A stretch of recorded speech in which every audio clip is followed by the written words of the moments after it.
성경 봉독 시간입니다. 하나님 말씀 보겠습니다. 하나님 말씀은 마태복음 6장 5절에서 9절 말씀입니다.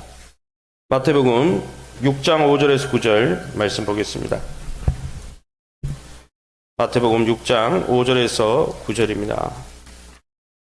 신약성경 8쪽에 나와 있습니다. 찾으신 줄 알고 제가 먼저 읽겠습니다. 또 너희는 기도할 때 외식하는 자와 같이 하지 말라. 그들은 사람에게 보이려고 회당과 큰 거리 어귀에 서서 기도하기를 좋아하느니라. 내가 진실로 너희에게 이르노니 그들은 자기 상을 이미 받았느니라. 너는 기도할 때 내 골방에 들어가 문을 닫고 은밀한 중에 계신 내 아버지께 기도하라. 은밀한 중에 보시는 내 아버지께서 갚으시리라. 또 기도할 때 이방인과 같이 중언부언하지 말라. 그들은 말을 많이 하여야 들으실 줄 아느니라 생각하느니라. 그러므로 버들을 본받지 말라. 구하기 전에 너희에게 있어야 할 것을 하나님 너희 아버지께서 아시느니라. 같이 읽습니다. 그러므로 너희는 이렇게 기도하라. 그까지 나와 있습니다. 아멘. 오늘은 이렇게 기도하라 두 번째 시간입니다. 지난 시간에 우리가 우리가 너희라고 하나님의 백성인데 하나님의 백성의 정체성과 삶을 살아가게 만드는 것이 마태복음 9조에 보니까 마태가 강조하는 대로 기도에 있다 그랬어요. 그래서 우리는 주기도문을 잘 들여다보아야 한다 했습니다. 하나님 나라의 백성의 이 기도는 독특성을 갖고 있습니다. 사실 기도라는 것은 기독교의 전유물은 아니죠. 다른 종교에도 보편적으로 나타나는 것이 기도입니다. 그런데 대부분 종교에서의 기도는 어떤 기도입니까? 사람들이 기도하는 그 구도자의 모습에 초점을 두는 거죠. 내가 어떻게 절제하고 어떻게 단련하고 어떻게 정성 들여서 기도하고 내가 어떻게 기도하느냐에 따라서 결과가 달라진다. 그러니까 내가 어떻게 기도하는가가 중요하다. 이렇게 보통 종교들은 생각합니다. 그러나 여러분, 하나님 나라 백성의 기도는 기도하는 사람이 어떤 모습이냐 그게 중요한 게 아니고 기도를 받으시는 하나님께 초점이 맞춰져 있다는 것입니다. 우리가 얼마나 등성껏 간절하게 기도하는 것보다 더 중요한 것은 우리의 기도를 받으시는 하나님이 특별하시기에 우리의 기도에 의미가 있다는 것입니다. 주기도문이 중요한 이유가 뭡니까? 주기도문 자체가 영험하기 때문이 아니에요. 주기도문을 들으시는 하나님이 독특하시기 때문에 주기도문에 의미가 있는 것입니다. 이 장에서 우리가 주기도문으로 들어가기 전에 그러면 하나님 나라 백성이 아닌 것을 짚어보려고 합니다. 이것은 하나님 백성의 기도가 아니다. 왜냐하면 오늘 본문에 읽어보면 오늘 6장 5절 말씀에 뭐라고 되어 있습니까? 이렇게 되어 있죠. 또 너희는 기도할 때라고 말씀하고 있습니다. 지난주에 설교했듯이 6장 5절에 너희라고 했어요. 이 너희는 세상 사람과 다른 우리를 가리키는 것이죠. 믿는 자들을 가리키는 것이죠. 하나님의 백성을 가리키는 것이죠.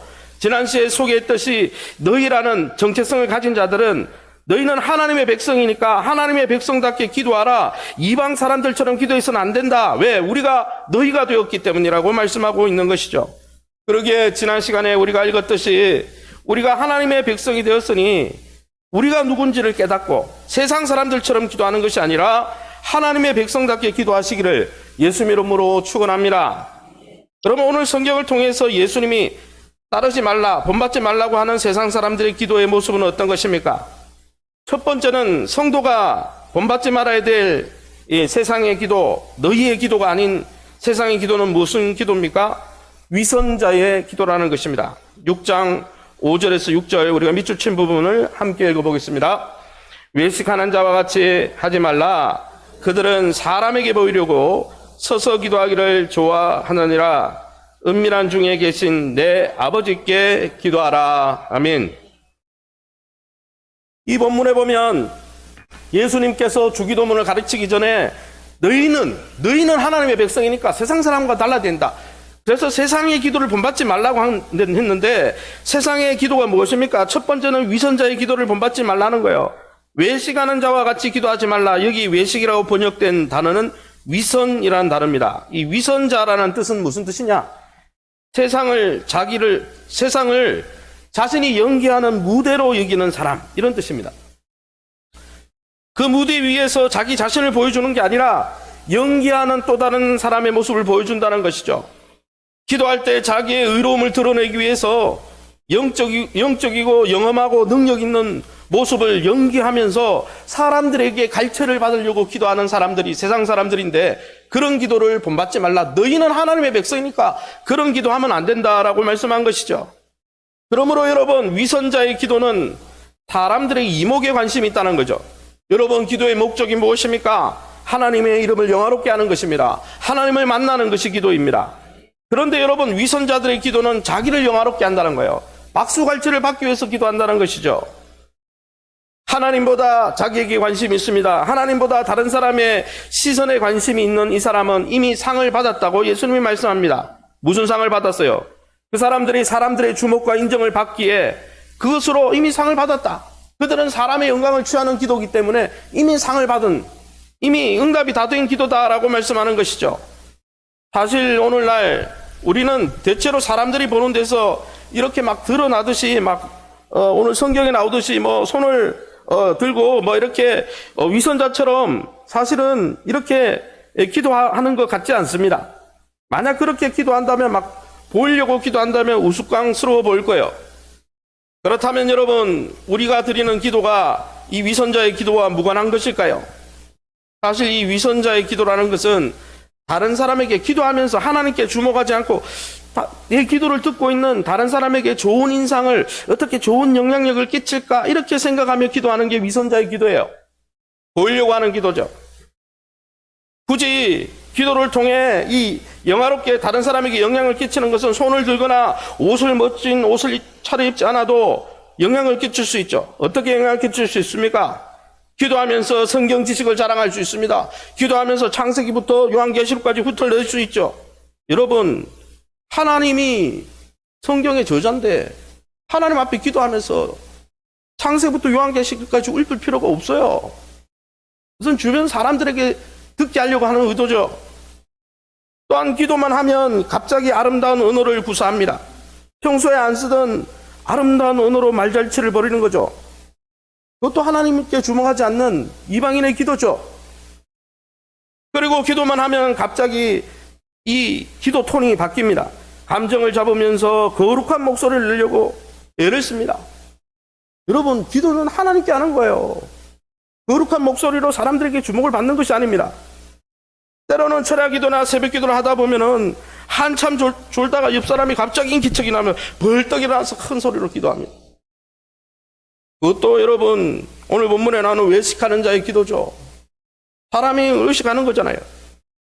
그리고 어떤 분들은 기도를 시키면 기도인지 설교인지 모를 분들이 있어요. 자기가 하고 싶은 말을 막 기도 가운데 하는 거예요. 그것도 다른 사람을 의식한 기도죠. 여러분, 이런 모든 기도는 하나님께 주목하지 않는 위선적인 기도이기 때문에 너희는 하나님의 백성이기 때문에 그렇게 기도하지 말라라고 말씀하는 것입니다. 여러분, 위선자들은 혼자 기도하는 시간이 적습니다. 혼자 기도할 때보다 다른 사람이 모여 기도할 때 더 열정적으로 기도합니다. 그러나 여러분, 하나님 나라 백성의 기도는 은밀한 가운데 하나님 앞에 집중하며 드리는 기도라는 거예요. 다른 사람이 눈 의식하지 않는다는 거예요. 하나님께 주목하는 것이죠. 할렐루야. 두 번째는 여러분, 우리가 본받지 말아야 될 두 번째 기도는 이방인의 기도다 말씀했습니다. 7절과 8절 말씀입니다. 우리 함께 읽어봅니다. 이방인과 같이 중언부언하지 말라. 그들은 말을 많이 하여야 들으실 줄 생각하느니라. 이방인들의 기도의 특징이 뭡니까? 위선자들의 기도는 사람들에게 주목을 받기 위해서 하는 기도라면, 이 이방인의 기도는 특징이 뭡니까? 중언부언하는데 왜 중언부언을 해야 됩니까? 말을 많이 해야 하나님이 감동돼서 응답해 준다, 이렇게 생각하는 기도죠. 여러분, 위선자의 기도가 사람들의 주목을 받기 위한 기도라면, 이방인의 기도는 내가 수고하고 노력하고 금식하고 이렇게 내가 어쨌든 노력을 많이 해서 말을 많이 해서 하나님의 주의를 끌고 하나님 앞에 하나님을 감동시키려고 하는 기도죠. 사실 반복해서 기도하는 게 모두 나쁜 게 아닙니다. 예수님도 겟세마네 동산에서 3번이나 반복 기도하셨어요. 바울도 자기 육체의 가시를 제거해달라고 여러 번 반복해서 기도했습니다. 이 성경에서 말하는 중언부언은 중요한 주제를 놓고 반복으로 기도하지 말라 그 말이 아니라 빈말을 되풀이하지 말라, 헛된 반복하지 말라 이런 이야기예요.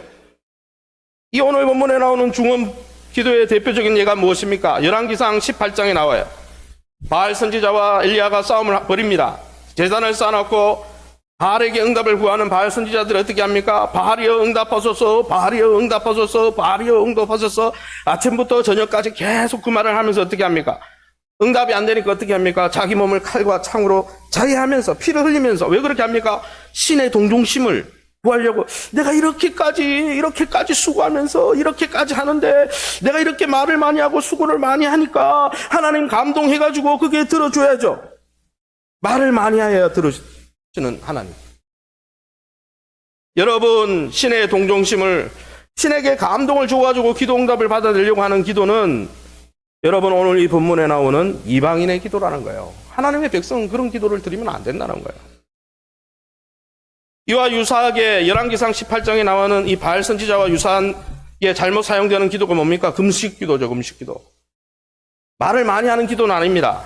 그러나 하나님, 내가 밥까지 굶으면서 기도하는데 하나님 내 정성 보시고 감동하셔서 들어주셔야 되지 않겠습니까? 내가 말을 많이 하고 수고를 많이 했으니까 들어주셔야죠. 그거는 하나님을 모욕하는 행동입니다. 내가 이렇게 수고했으니까 들어줘. 여러분, 하나님은 우리의 아버지시기 때문에 아버지 앞에 감격시키고 동정심을 유발할 필요가 없다라는 거예요. 오히려 그렇게 기도하는 것은 기도를 받으시는 하나님을 모욕하는 것이라는 거예요. 짧은 시간이라도 마음을 담아서 중언부언하고 내가 1시간 기도했으니까 2시간 기도해 줬으니까 하나님 응답해 달라가 아니라, 내가 금식으로 기도했으니까 하나님 응답해 달라고 하는 것이 아니라, 내가 짧은 시간이라도 아버지 대신 하나님께 기도해야 된다는 것이죠. 세 번째는 우리가 주의해야 될, 본받지 말아야 될 기도가 뭡니까? 세 번째는 종교 형식주의자들의 기도입니다. 오늘 본문에는 나오진 않지만은 예수님이 주기도문을 소개하면서 뭐라고 했습니까? 6장 9절 말씀에 이렇게 말씀합니다. 6장 9절입니다. 너희는 이렇게 기도하라. 이렇게가 뭔데요? How you should pray after this manner, 이렇게 되어 있습니다. 무슨 말입니까? 영어 번역본으로 이야기하면 이런 방식으로 기도하라, 이런 형식을 따라서 기도하라는 거예요. 무슨 말입니까? 주기도문을 주문 외우듯이 그대로 한자 틀리지 않고 줄줄줄 외우면서 기도하라는 말이 아니에요. 주기도문 앞에 이렇게라는 말이 이런 방식으로, 이런 순서로, 이런 내용을 가지고 기도하라는 거예요. 예수님이 말씀드릴 때, 우리에게, 제자들에게 이야기할 때 정형화된 기도문을 이야기하면서 이 기도문 그대로 외워야 돼 이렇게 말한 게 아니고, 이 주기도문에 나오는 내용과 방식과 이런 형식으로 기도하라고 말하는 거예요. 그게 이렇게라는 단어입니다. 그래서 누가복음하고 마태복음의 주기도문 버전이 달라요. 만약 그거를 한자 틀리지 않게 기도하려고 하면 누가복음이나 마태복음이나 같아야지. 달라요, 버전이. 주기도문이 나오는데 둘 다 버전이 다르다고요. 내용이 달라요. 사뭇 조금씩 달라요. 그 말은 뭡니까? 주문으로 준 게 아니에요. 오늘날 많은 사람들이 주기도문을 그냥 외울 뿐입니다. 목회자가 없거나 모임의 진행이 끝날 쯤 주기도문 오페하겠습니다. 저도 많이 그렇게 인도해 본 것 같아요. 여러분, 그러나 주기도문에서 기도 빼면 주문이 되는 거예요. 주문. 예수님은 우리가 주문을 외우라고 이 기도의 양식을 가르쳐 준 게 아니라 이런 방식과 이런 순서와 이런 컨텐츠 내용을 가지고 기도하라고 우리에게 알려줬다는 거예요. 그러니까 이 기도의 내용을 아는 것이 중요한 것입니다. 주기도문을 절절절 외우는 것보다 주기도문의 내용으로 기도하는 게 중요한 거예요. 그런데 여러분, 이런 형식주의자의 기도보다 더 무서운 것이 또 하나 있습니다. 우리가 본받지 말아야 될 네 번째 기도는 이신론자의 기도입니다. 이신론이 뭐냐? 이 이신론도 신의 존재를 인정하죠. 하나님이 세상을 만들었다고 생각합니다. 그러나 하나님이 세상을 만든 다음에는 자연 법칙을 세우시고, 우리가 이야기하는 과학의 법칙을 세우시고, 하나님은 멀리 떠나가서 이제는 창조한 세상에 개입하지 않는다. 이게 이신론이에요. 많은 사람들이 사실 이신론을 믿고 있습니다. 그래서 이신론자들은 기도하지 않습니다. 그러나 여러분, 앞서서 제가 소개했던 대로 이방인의 기도로 하든 위선자의 기도로 하든 기도하는 게 기도하지 않는 것보다 훨씬 나은 거예요. 이 이신론자들은 기도하지 않습니다. 왜요? 왜 그렇습니까? 하나님이 우리의 인생과 역사에 개입하지 않고 멀리 떠나 계시다 이렇게 생각하니까, 창조는 하셨지만은 이제는 세상은 세상의 법칙과 자연 법칙에 의해서 돌아간다 이렇게 생각하고 있으니까 기도하지 않아도 내 인생에 별 문제 생기지 않는다 이렇게 생각하는 거죠. 현대 기독교인들 중에 많은 수가 아마 이신론자일 것입니다. 왜요? 하나님의 존재를 믿는다고 하지만은 하나님이 우리의 인생과 사회에 개입할 것을 기대하지 않기 때문이죠. 세상은 기도 안 해도 돌아간다 이거죠. 세상을 이끌어 가시는 하나님과 관계가 끊어지고 마는 것이죠. 다른 세상 사람들처럼 기도하지 않고 하나님의 은혜를 잊지 않고 여전히 하나님 믿는다고 하지만은 자기 힘으로 살아가려고 분주히 노력하는 사람들이 이런 사람들입니다. 이런 사람들은 역사를 이끌어 가시는 하나님의 놀라운 축복을 하나도 받지 못하죠. 왜요? 기도하지 않기 때문이죠. 사실 여러분, 기도를 놓치면 역사를 주관하시는 하나님을 놓치는 것입니다. 그런데 여러분, 이신론자들도 마음속으로 기도한다고 합니다.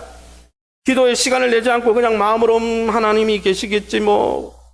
그러나 여러분, 마음속으로 하는 기도는 자기 생각과 뒤죽박죽 섞여서 그건 기도가 아닌 거예요.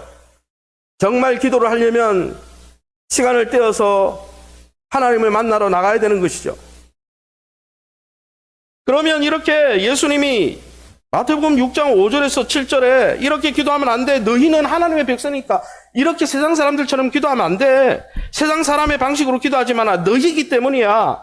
6장 5절과 7절에 외식하는 자와 같이 하지 말고 이방인과 같이 하지 마. 이렇게 말씀하신 주님은 그러면 어떻게 하나님 나라 백성은 기도해야 된다고 말씀하고 있습니까?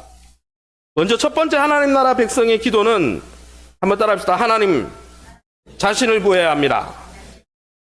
6장 6절 말씀입니다. 우리 같이 읽어봅니다. 시작. 내 골방에 들어가 문을 닫고 은밀한 중에 계신 내 아버지께 기도하라. 아멘. 첫 번째는 하나님 나라 백성은 너희는 하나님 자신을 구해야 된다는 거예요. 골방에 들어가 문을 닫고라고 표현한 것은 하나님께만 주목하라는 것이죠. 하나님께만 주목하라는 거예요. 꼭 골방, 꼭 다락방에 들어가라 그 말은 아닙니다. 극단적으로 말하면 지하철에서도 기도할 수 있겠죠. 그러나 여러분, 외부적인 환경이나 조건에 계속 신경을 쓰이게 된다면 그 환경이 골방이 아닌 거예요. 그래서 분리된 공간, 분리된 시간 가운데 하나님 앞에 집중하라는 거예요. 꼭 골방이 아니어도. 골방에 들어가 문을 닫는다는 것은 우리의 상황과 문제를 다 내려놓고 하나님만 바라보라. 그게 골방에 들어가 문을 닫으라는 표현입니다. 많은 사람들이 기도의 자리로 나아갑니다. 그러나 여전히 골방에 들어가긴 들어가는데 문을 열어놔요. 문을 열어놓는다는 게 무슨 말입니까? 여전히 세상의 위협과 유혹이 강력하게 밀려오는데 내 근심과 염려와 문제가 강력하게 몰려와서 하나님께 주목하기보다는 그 염려에 눌려가지고 기도 자리에 가 있긴 한데 문을 안 닫아가지고 몰려오는 생각 때문에 하나님께 집중 못하는 분들이 계시다는 것이죠. 그러나 여러분, 하나님 나라 백성은 문을 닫고 내 문제를 내려놓고 내 근심하는 문제를 내려놓고 하나님께 주목하는 기도를 해야 한다는 것이죠. 할렐루야. 그러면 여러분, 하나님을 구하는 기도가 뭡니까? 하나님만 구하는 기도가 뭡니까? 하나님을 찾는 것이 하나님의 백성의 기도라면 하나님께 구하는 게 뭘까요? 기도하면서 하나님을 구한다. 하나님을 피부로 느끼는 걸까요? 막 소리를 듣는 걸까요? 아닙니다. 하나님을 구한다는 표현은 살아계신 하나님께 내 마음과 생각을 쏟아놓는다는 거예요. 의지적으로 하나님을 바라본다는 것입니다. 적극적으로 하나님 앞에 나가서 하나님을 찾는다는 것입니다. 할렐루야. 하나님 그분을 원하고 구하는 것이 기도의 본질이에요. 사람들에게 어떻게 비칠까? 이런 것이 아니라 하나님께 주목하는 것이 기도의 본질이라는 것이죠. 신명기 27장 8절에 뭐라고 되어 있습니까? 우리 함께 시편 27편 8절에 죄송합니다. 시편 27편 8절에 뭐라고 되어 있습니까? 같이 한번 읽어보겠습니다. 시편 27편 8절입니다. 시작. 너희는 내 얼굴을 찾으라. 여호와여, 내가 주의 얼굴을 찾으리이다. 아멘. 다윗은 하나님께 음성을 들었습니다. 너희는 기도할 때 내 얼굴을 찾으라. 나에게 주목해라.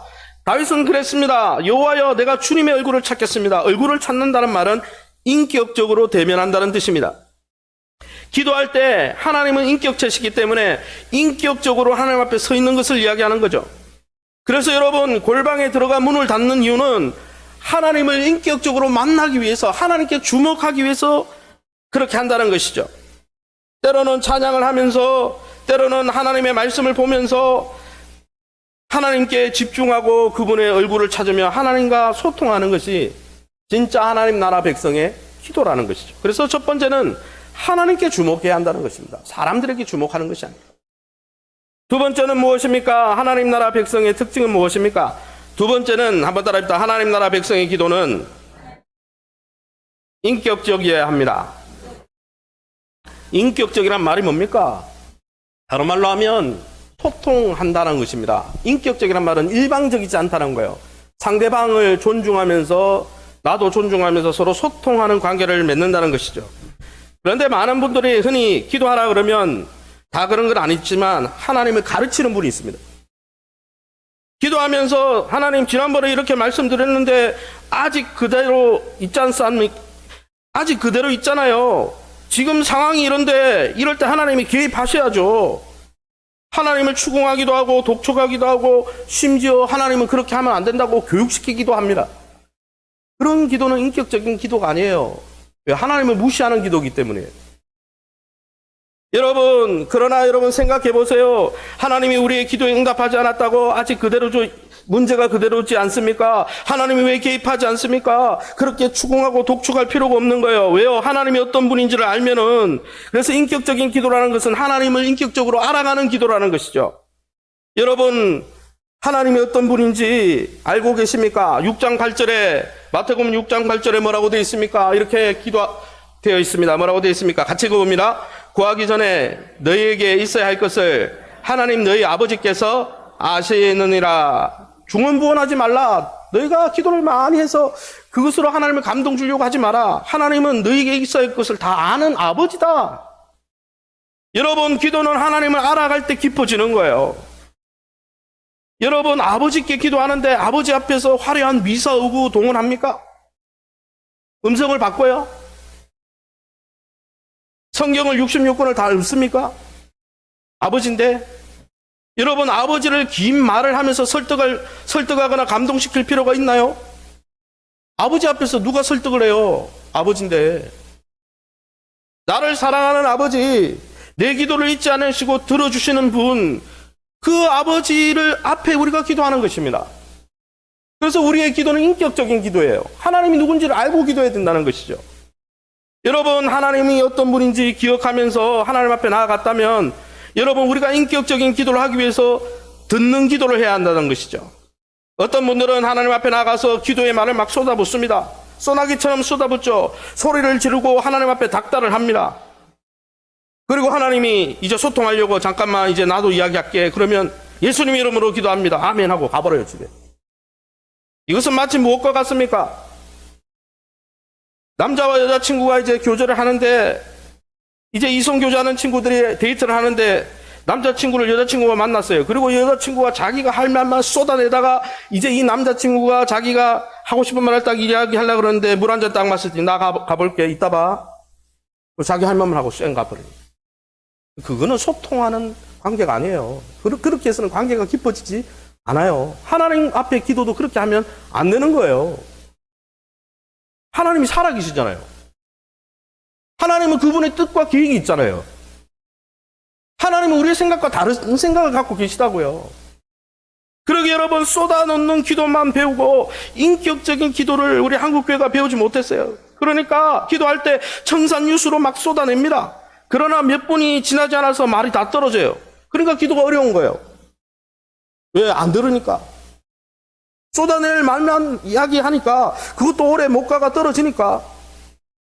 기도하는 시간 동안 할 말이 너무 많아서 똑같은 이야기를 반복합니다. 왜? 시간을 맞춰야 되니까. 시간을 그래도 한 30분 해야 하나님이 감동받겠지. 하나님이 내 기도에 꼭 응답해 줘야 될 근거를 막 드는 거죠, 기도 가운데. 그러니까 기도가 어려운 거예요. 하나님은 살아계신데. 여러분, 그러나 인격적인 기도는 하나님 앞에 내가 말씀드린 시간만큼 하나님의 말씀을 귀 기울여 들으면서 하나님이 무슨 이야기를 하실 건 같아요. 오늘 그걸 들어야 되는 거예요. 대화도 그렇지 않아요? 소통을 잘하려면 들어야 되는 거예요. 내 이야기도 해야 되지만 들어야 되는 거예요. 여러분, 그렇게 듣고자 할 때 그런 기도 가운데 변화가 일어나는 거예요. 그러기에 여러분, 우리는 하나님 앞에서 기다리고 듣는 연습을 해야 되는 것이죠. 말씀을 묵상하면서 하나님이 나에게 오늘 무슨 이야기를 하실까 들을 연습을 해야 되는 거예요. 물론 들으려고 하면 온갖 잡생각이 떠오르겠죠. 그때마다 하나님, 제가 여기 있습니다. 말씀해 주세요. 오늘 말씀해 주세요. 이렇게 들으려고 했어야 하는 것이죠.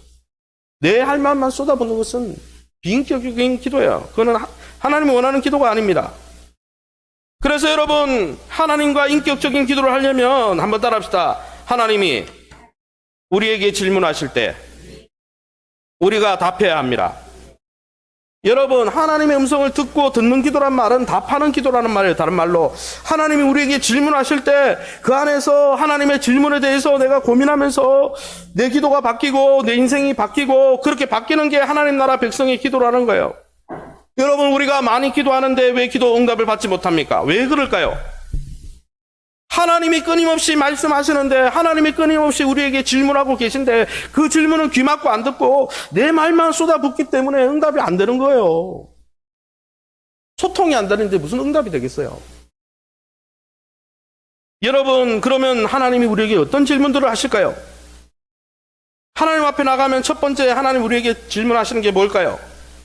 한번 따라 합시다. 너는 나를 누구라고 생각하느냐? 하나님의 첫 번째 질문은 너에게 나는 도대체 어떤 존재냐? 넌 나 어떻게 생각해? 목사님, 그게 어디 나옵니까? 마태복음 6장 9절에 나옵니다. 그 답이 이렇게 나오죠. 마태복음 6장 9절 같이 읽어봅니다. 시작. 하늘에 계신 우리 아버지요, 너에게 나는 누구냐? 너는 나를 누구라고 하느냐? 그 답을 예수님이 주기도문에서 가르쳐 주세요. 하늘에 계신 우리 아버지입니다. 하늘에 계신 내 아버지입니다. 그런 존재입니다. 그렇게 하고 나면 또 하나님이 질문을 하시죠. 뭐라고 질문하십니까? 두 번째는 네가 진정 원하는 게 뭐냐? 네 인생의 목적이 뭐냐? 너가 인생을 들여서 이루고자 하는 그 인생의 목적이 뭐냐? 네가 진정 원하는 게 뭐야? 하나님이 이 문제도 있고 저 문제도 있고 기도하려고 그러는데 하나님이 묻는 거예요. 정말 너의 인생을 들여서 이루고자 하는 네 인생의 목적이 뭐야? 그 해답이 마태복음 6장 9절에서 10절에 나옵니다. 뭐라고 나옵니까? 이렇게 나옵니다. 제가 읽어보겠습니다. 아버지의 이름이 거룩히 여김을 받으시오며 나라가 임하옵시며 뜻이 하늘에서 이룬 것 같이 땅에서도 이루어지길 원합니다. 하나님 앞에 나아가면 하나님, 난 너에게 어떤 존재야? 하늘에 계신 우리 아버지입니다. 너가 인생을 들여서 이루고자 하는 인생의 목적이 뭐야? 그걸 물으신다는 거예요. 너는 나의 영광에 관심이 있느냐? 너는 나의 나라에 관심이 있느냐? 너는 나의 뜻과 계획에 관심이 있느냐? 이걸 물으신다는 것이죠. 여러분, 우리의 기도가 이렇게 바뀌어야 되는 거예요. 마음에 드는 직장에 들어가고 배우자를 찾아 잘 결혼하고 속썩이는 남편이 정신을 차리고 말 안 듣는 자녀들이 착해지는 것을 기도해야 되겠지만 그것을 하나님의 뜻이라고 생각하지 마세요. 그게 무슨 하나님의 뜻이요? 내 뜻이지. 여러분, 그러한 기도 제목들이 많이 있겠지만 그것들이 하나님의 뜻이라고 생각하는 대신에 지금 상황 속에서, 지금 내가 처한 상황 속에서 하나님이 내 삶을 통해 어떻게 영광을 받고 계십니까? 하나님, 내 삶을 통해 하나님의 이루고자 하는 뜻이 뭡니까? 그렇게 들으면서 기도해야 되죠. 최선을 다하고 있지만 취업이 안 되는 상황에서 하나님, 내가 이렇게 취업이 안 되고 있는 상황인데 하나님, 이런 상황 속에서 하나님의 영광과 살아계심을 어떻게 들으려고 하십니까? 이렇게 기도해야 되는 거죠. 결혼을 하고 싶지만 배우자를 찾지 못하는 상황에서 제가 하나님, 이 상황에서 하나님의 영광을 어떻게 드러내야 할까요? 이렇게 할 때 우리의 기도가 바뀌는 거죠.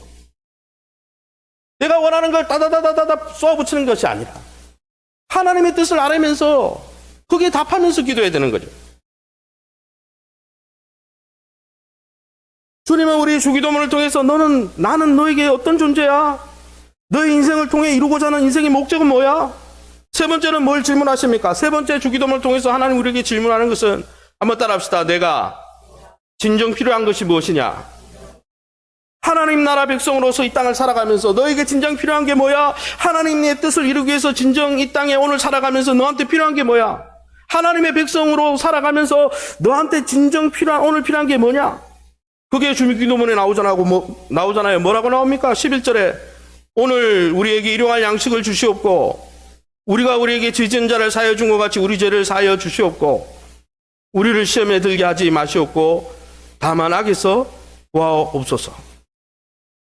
여러분, 주기도문은 우리가 정말 구해야 될 것이 무엇이고 어떻게 살아야 되는지를 보여준다는 것이죠. 그리고 마지막 주기도문의 마지막은 뭡니까? 하나님이 이렇게 질문합니다. 네가 이렇게 담대한 기도를 드릴 수 있는 근거가 무엇이야? 네가 이런 담대한 인생을 살 수 있는 근거가 무엇이냐? 그게 마태복음 6장 13절에 말미에 나오죠. 뭐라고 나옵니까? 6장 13절 나라와 권세와 영광이 아버지께 영원히 있사옵나이다. 무슨 말입니까? 우리가 이런 담대한 기도를 들으면서 이런 멋진 삶을 살 수 있는 근거가 뭐냐? 모든 나라와 모든 권세, 모든 영광이 하나님께 속해 있기 때문입니다. 하나님이 그것을 다 통치하고 있기 때문입니다. 여러분, 이처럼 내가 원하는 것을 막 쏟아붓는 것이 기도가 아니라 하나님의 관점으로 내 인생을 바꾸어가는 기도가 주기도문이라는 거예요. 주기도문 내용을 잘 살펴보세요. 우리의 기도와 많이 달라요. 여러분, 주기도문은 이처럼 하나님의 질문에 응답하는 인격적인 기도라는 것이죠. 그래서 여러분, 이런 기도를 배워야 하는 거예요. 세 번째, 하나님 나라 백성의 기도의 특징을 한번 따라합시다. 이런 기도는 배우고 훈련해야 합니다. 누가복음 11장 1절 말씀에 우리 함께 읽어보겠습니다. 누가복음 11장 1절입니다. 시작. 주여, 요한이 자기 제자들에게 기도를 가르친 것 같이 우리에게도 가르쳐 주옵소서. 이게 주기도문이 나온 이유죠. 누가복음 11장에도 주기도문이 나오거든요. 당시에 여러분, 유대 제자들도 기도를 알고 있어요. 유대인들도 때를 정해서 지금 라마단, 이슬람교처럼 라마단 기도하는 것처럼 때를 정해서 기도했고 기도문도 있어요. 유대인들이 드리는 기도문 줄줄줄 외웠습니다. 그런데 그런 유대인 제자들이 왜 갑자기 예수님에게 기도하는 걸 가르쳐 달라고 했을까요? 가만히 보니까 예수님의 기도와 유대인들의 기도가 완전히 질적으로 달랐거든요. 예수님의 기도가 독특했거든요. 예수님은 하나님과의 친밀함 속에서 자유하게 기도하셨거든요. 이런 기도는 배워야 되는 거예요, 주님께. 여러분, 한국, 중국, 일본, 동남아시아 사람들은 모두 젓가락질을 다 잘하잖아요. 그런데 여러분, 지금은 우리가 일상이 된 젓가락질도 배워야 할 수 있잖아요. 만약 그렇다면 주님이 가르쳐준 이 주기도문을 본능적으로 안 배워도 내가 잘할 수 있다. 주님이 원하는 기도를 그냥 자유롭게 잘할 수 있다. 이렇게 생각하는 거, 안 배워도 된다. 훈련 안 받아도 된다. 이거는 착각인 거예요. 우리가 훈련 받지 않고 우리가 말씀을 통해 깨닫지 않으면요, 세상 사람들이 하는 기도를 하는 거예요. 그러므로 여러분, 우리는 주님께 기도를 배워야 하는 것입니다. 할렐루야. 기도를 배우기 위해서 먼저 어떻게 해야 됩니까? 여러분의 기도 시간을 확보해서 골방으로 들어가야 되는 거예요. 시간을 확보하고 시간을 떼어놓고 기도해야 되는 거예요. 어떤 분들은 목사님, 저는 무시로 기도합니다. 시간 따로 떼지 않습니다. 여러분, 그것은 기도가 아닐 가능성이 많아요. 내 의식 언저리에 하나님이란 개념이 떠다닌다고 그게 기도가 아닙니다. 여러분, 기도는 하나님의 임재 아래 나아가 하나님께 집중하는 거예요. 환경이 넘어오지 못하도록 내 근심과 염려를 다 내려놓고 하나님께 집중하면서 하나님의 음성을 듣고 하나님과 소통하는 거예요. 그런데 기도 시간을 따로 갖지 않고 기도를 한다? 이거는 마치 연애하면서 이런 것 같죠? 어떤 사람이 저와 연애를 한다고 생각합시다. 우리 아내와 저가 연애를 한다고 생각합시다. 아내와 저가 연애를 하는데 제가 만날 시간이 없다고 아침 출근길에 갈아타는 왕십리 지하철역에서 만나자. 잠깐 갈아탈 때 잠깐 보고 이야기하고 헤어져요. 그러면서 한탄하는 거예요. 관계가 왜 안 깊어질까? 시간을 안 냈잖아요. 여러분, 골방에 들어갔다면, 시간을 확보했다면 어떻게 해야 됩니까? 하나님의 질문에 응답하는 기도를 해야 되는 것이죠. 오늘 말씀처럼 너에게 나는 어떤 존재냐 물으시잖아요, 하나님이. 또 뭐라고 물으십니까? 내 인생에서 정말로 이루고자 하는 인생의 목적과 가치가 뭐냐? 또 뭐라고 물으십니까? 네가 오늘 하나님 나라 백성으로 살기 위해 너에게 필요한 게 무엇이냐? 또 뭐라고 이야기합니까? 네가 그렇게 담대할 삶을 살 수 있는 기반이 뭐라고 생각하느냐? 그 질문에 정직하게 매일매일 답하는 것이 기도라고. 기도를 배우기 원하십니까? 하나님 앞에 응답받는 기도를 연습하시기 바랍니다. 주기도문 한 구절 한 구절을 단순히 암송하지 말고 그 구절 한 구절 한 구절 안에 있는 컨텐츠 내용을 곱씹어가지고 나의 기도를 풀어서 연습하시기 바랍니다. 할렐루야. 그러면 이렇게 기도하면 어떤 열매가 있습니까? 우리가 주기도문으로 기도하면 하나님은 우리에게 무엇을 주실까요? 첫 번째는 한번 따라합시다. 하나님이 들으십니다. 마태복음 6장 6절 기도의 응답을 한번 살펴보도록 하겠습니다. 우리 같이 읽습니다. 시작. 은밀한 중에 보시는 내 아버지께서 갚으시리라. 오늘 본문에 보니까 여러분 우리가 이렇게 주님이 가르쳐 준 기도로 기도할 때 어떻게 말씀했습니까? 은밀한 중에 보신다 그랬어요. 이 은밀한 중에라는 말은 비밀리에 숨어서 이런 뜻입니다. 원문에. 여러분 왜 하나님이 비밀리에 숨어 계실까요? 이거는 충분히 우리가 기도할 때 느낍니다. 우리는 기도할 때 하나님을 그렇게 느끼지 않습니까? 기도할 때 하나님이 안 계신 것 같아요. 기도할 때 하나님이 숨어 계신 것 같아요. 하나님이 기도할 때 내게 응답 안 해주시는 것 같고 나를 멀리 떠나 계신 것 같아요. 그러나 중요한 것은 무엇입니까? 예수님이 뭐라고 약속했습니까? 그렇게 기도할 때 숨어 계신 것 같고 내가 느껴지지 않는 그 하나님께서 직접 우리의 귀를 기울이시고 보신다는 것입니다. 할렐루야. 여러분 하나님 백성의 기도의 가장 큰 영광은 이것입니다. 내가 지성으로 정성을 쌓아서 하나님을 감동시켜서 대단한 희생을 치르지 않아도 천지의 주인이신 하나님이 내 아버지이기 때문에 손에 잡히지 않고 보이지 않고 때로는 없는 것 같이 느껴지더라도 그 아버지가 우리의 기도를 들으시고 보신다는 것이죠. 그게 여러분 하나님 백성의 기도의 첫 번째 응답입니다. 많은 사람들이 기도를 통해서 하나님 조정하려고 하죠. 내가 원하는 것 줄 때까지 기도합니다.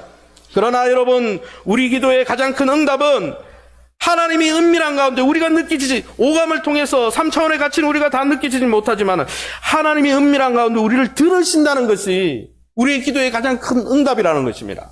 할렐루야. 둘째로는 무엇입니까? 우리의 기도를 들으시는 하나님이 들으실 뿐 아니라 또한 상을 주신다는 것이죠. 오늘 성경 본문에 6장 6절 마지막 부분에 뭐라고 되어 있습니까? 내 아버지께서 갚으시리라. 이 갚으시리라는 표현은 미래 시제로 쓰여졌습니다. 즉 하나님의 백성의 기도는 현재 내가 기도하는 것이 바로 응답되지 않고 바로 응답되지 않아도 응답되는지 안 응답되는지 전전하지 않고 하나님이 장차 미래에 갚아주실 것이기에 미래를 향해서 기도하는 것이라는 것이죠. 여러분 만약 기도 응답이 어떻게 나타났느냐, 당장 어떻게 기도가 응답되었느냐, 오늘 내가 어떻게 응답되었느냐, 그게 아니라 기도 가운데 하나님을 만나서 내 기도가 바뀌고 내 인생이 바뀌고 내 인격이 바뀌는 게 더 중요하다는 거예요. 이방인들은 기도하면서 신에게서 어떻게든 신을 조종해서 감동 먹여서 원하는 것을 얻어내는 것이 이방인의 기도라면 성도의 기도는 기도 가운데 아버지 되신 하나님을 만나서 변화되어지는 것이 그리스도인들의 기도라는 것이죠. 게다가 여러분 우리가 기도해 보면 하나님이 기도 응답을 하실 때 우리가 원하는 것과 전혀 다른 것으로 응답하실 때가 많아요. 근데 그 전혀 다른 응답이 어떤 응답이냐? 다르긴 다른데 더 큰 응답으로 하나님 응답하시더라는 거예요. 할렐루야. 세 번째는 무엇입니까? 하나님은 이렇게 상 주실 뿐 아니라 또한 이미 상을 주셨다는 것입니다. 무슨 말이냐? 우리가 골방에 들어갔잖아요. 이 골방이라는 표현은 원문에 귀중품을 넣어두는 창고라는 뜻입니다. 우리가 골방에 들어갈 때 여러분 그 귀중품을 넣어두는 보물들을 넣어두는 창고에 들어갈 때 어떤 보물을 만납니까? 보물 중에 보물인 숨어 계신 하나님을 만나는 거예요. 할렐루야. 골방에 들어감으로 우리는 하나님을 만나는 것이죠. 할렐루야. 이것이 진짜 복이라는 것이죠. 로마서 5장 5절을 또 로마서 8장 16절 민수기 6장 26절에 뭐라고 되어 있습니까? 기도할 때 소망이 성령으로 말미암아 하나님의 사랑이 우리의 마음에 부은 바 됨이니, 그리고 로마서 8장 16절에 기도할 때 우리가 하나님의 자녀인 것을 증거해 준다고 그랬고, 민수기 6장 26절에 여호와는 그 얼굴을 내게로 향하여 드신다 그랬습니다. 여러분 우리가 기도할 때 보물창고 골방에 들어갈 때 숨어 계신 보물 중에 보물 하나님을 얻는 거예요. 하나님을 얻는 게 최고의 기도 응답이에요. 하나님을 얻을 때 어떤 일이 일어납니까? 기도할 때 우리에게 소망과 사랑을 주시고, 기도할 때 우리가 그분의 자녀라는 것을 확신시켜 주시고, 기도할 때 우리 쪽으로 얼굴을 향하여 드서 우리에게 평강을 주시고. 그래서 어떻습니까? 기도할 때 저도 그렇고 여러분도 그런 경험을 많이 했을 거예요. 기도했는데 상황이 하나도 안 변했어. 고통과 결핍이 여전해요. 문제가 하나도 해결 안 됐는데 골방에서 하나님 만나고 나오면 우리의 마음속에 소망이 생기고 사랑이 생기고 평강이 생기고 감격이 생기고 하나도 안 바뀌었는데 그게 기도 응답 아닙니까? 왜요? 골방에서 하나님 만나면 인생을 바라보는 시각 자체가 바뀌니까 변화된 게 하나도 없는데 기쁘고 행복한 거예요. 이제 말씀을 정리할까 합니다. 주기도문은 하나님께 주목하고 하나님을 만나는 기도입니다. 주기도문은 하나님의 백성이 드리는 기도로 하나님이 아버지라는 것을 확인하는 기도입니다. 우리가 이런 놀라운 기도를 예수님께 배울 수 있는 이유는 하나님이 우리 아버지시기 때문입니다. 그러므로 여러분이 주기도문을 배우면서 하나님 아버지를 만나야 하는 것입니다. 이제 앞으로 본격적으로 주기도문에 대해서 우리가 강해 설교를 통해 말씀을 나누려고 합니다.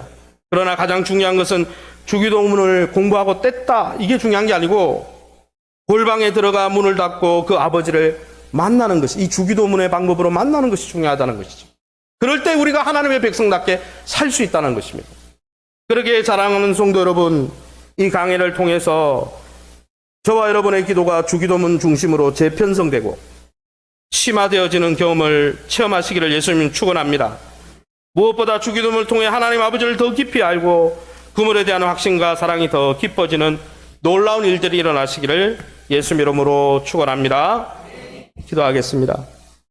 하나님 감사합니다. 우리가 하나님의 백성답게 살지 못하기에 우리에게 하나님의 백성다운 기도를 가르쳐 주시고 기도의 능력으로 살아라.